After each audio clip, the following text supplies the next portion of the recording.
Praise the Lord. सुबह की प्रार्थना में मैं आप सबों को स्वागत करता हूं और आज की मनन के लिए हम देखेंगे निर्गमन उसका चैप्टर 1 और वर्स 8 से लेकर वर्स 12 तक। मिस्र में एक नया राजा गद्दी पर बैठा जो यूसुफ को नहीं जानता था। उसने अपनी प्रजा से कहा, देखो, इस्राएली हमसे गिनती और सामर्थ्य में अधिक बढ़ गए हैं, इसलिए आओ हम उनके साथ बुद्धिमानी से बर्ताव करें। कहीं ऐसा न हो कि जब वे बहुत बढ़ जाएं और यदि संग्राम का समय आ पड़े तो हमारे वैरियों से मिलकर हमसे लड़ें और इस देश से निकल जाएं। इसलिए उन्होंने उन पर गेवारी कराने वालों को नियुक्त किया कि वे उन पर भार डाल डाल कर उनको दुख दिया करें। और उन्होंने फिरौन के लिए पितोम और रामोसेस नामक भंडारों वाले नगर को बनाया। पर ज्यों-ज्यों वे उनको दुख देते गए, त्यों-त्यों वे बढ़ते और फैलते चले गए, इसलिए वे इस्राएलियों से अत्यंत डर गए। परमेश्वर की योजना जहाँ पर होती है, चाहे उस जगह दुख आए, क्लेश आए या कोई भी विपत्ति शैतान उठाए, उसमें और ही परमेश्वर की महिमा और परमेश्वर के और करीब आने की शक्ति मिलती है। जब यहाँ पर हम मिस्र की बात को देख रहे हैं, जब परमेश्वर की चुना हुआ पहला प्रजा जो अब्राहम को परमेश्वर ने कहा कि तेरे द्वारा मैं आशीष दूंगा, जाति जाति तेरे द्वारा आशीष पाएंगे और तेरे द्वारा भाषा भाषा लोग आशीष पाएंगे, और ये भी जान रख कि जो तेरा वंश होंगे वो पराये देश में दास बने रहेंगे, वे उनको सताएंगे और दुख दिया करेंगे। मैं तुम्हें, और परमेश्वर ने ये कहा कि मैं उनका शुद्धि लूंगा और जो लोग भी उन्हें सताए हैं उनको मैं क्या करूंगा कि हर एक प्रतिफल परमेश्वर देता है। आप पर कोई अगर गाली गलौज करता है, आपका कोई कलर पकड़ता है, क्या आपको कोई निंदा या कोई भी ऐसी बात जो परमेश्वर के विरुद्ध है कहता है, तो वो आपको नहीं कहता, वो परमेश्वर को कहता है, क्योंकि आप परमेश्वर की प्रजा हो।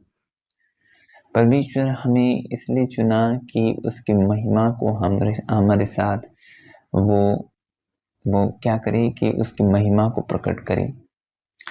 और यहाँ पर जैसे कि यूसुफ मिस्र में आया, यूसुफ को तो जो पहला राजा था वो अच्छी तरह जानता था, लेकिन जब यूसुफ मर गया उसके बाद एक राजा हुआ जो यूसुफ को नहीं जानता था, और जो प्रजा परमेश्वर की थी उसको वो दुख देने लगा, क्योंकि वो ये डरते थे कि वो हमसे युद्ध ना करे और हमको छोड़कर ना चले जाए, और वे उनको दास बनाने की कोशिश किए और कई भार उन पर डाले, जैसे कि टैक्स देना, जैसे कि उन पर मजदूरी कराना।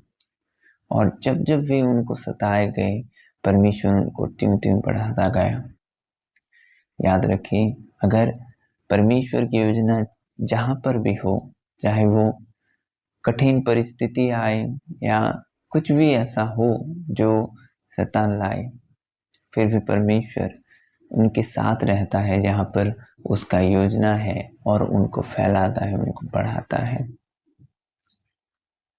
और यहाँ पर मिस्री को तो परमेश्वर जो उसकी महिमा को, उसकी ताकत को दिखाने वाला था, जो इस्राएल को छुड़ाकर, और जो वंडर और जो परमेश्वर के साइन वहाँ पर हमने बहुत से देखे, 10 चिन्ह परमेश्वर ने दिखाया मिस्र में, और अपनी प्रजा को छुड़ा ले गया। और जैसे कि उस समय में जो ये हुआ, ये हमारे लिए एक उदाहरण है, ताकि हम अब जो पाप के दास ना बने, क्योंकि उस समय में जो मिस्र के दास थे, जो इस्राएली, उन पर दुख, क्लेश और जो उनकी पूंजी थी, उनका पूंजी वे भी दे रहे थे, खा रहे थे मिस्र वाले। और वैसे अगर अब जैसे कि हम पाप के दास बनेंगे तो फिर से भी दुख, क्लेश और हमारा जो पूंजी है वो क्या होगा कि शैतान खा जाएगा, उसके लोग खा जाएंगे। इसलिए परमेश्वर अपने पुत्र के द्वारा हमें क्या किया, पाप से बचाया और हमें पाप के दास से छुड़ाया। जैसे एक डिलीवरेंस परमेश्वर यहाँ पर करता है अपने दास मूसा के द्वारा मिस्र में, कि अपनी इस्राएल प्रजा को वो छुड़ा ले जाए, क्योंकि वो अपनी महिमा को और जो हम अब हैं हमारे लिए एक उदाहरण रखा जाए कि जैसे मिस्र में वे बंदी थे, उनके दास थे और वे दुख पाते थे, और वहां पर परमेश्वर ने मूसा के द्वारा छुड़ाया। और अब हमें इस समय में प्रभु यीशु मसीह के द्वारा छुड़ाया। किससे? पाप से, कि हम पाप के दास ना बने। अगर एक व्यक्ति दास बनता है तो वो स्वतंत्र नहीं है। हम स्वतंत्र करने के लिए बुलाए गए हैं। हमें परमेश्वर अपने पुत्र के द्वारा उसने स्वतंत्र किया है कि हम पाप के दास ना बने। प्रभु चाहता है कि हम उसके करीब बने रहें। अगर हम पाप के दास बनेंगे, अगर आप पाप के दास बनेंगे, तो जो परमेश्वर की योजना है आपके जीवन पर वो विलंब होगा। पहली बात ये है। दूसरा ये है कि आप परमेश्वर को और अच्छी तरह उसके करीब नहीं जा सकते। आप संसार के तौर से जीते तो रहेंगे, लेकिन आप उसके अधिकारी, स्वर्ग के अधिकारी नहीं हो पाएंगे, क्योंकि जब तक हम पाप के दास बने रहेंगे हम पुत्र के अधिकार से वंचित हैं। प्रभु चाहता है कि हम उसके अधिकारों पर चलें जो प्रभु यीशु मसीह के द्वारा हमें दिया गया है। इन बातों को समझना है।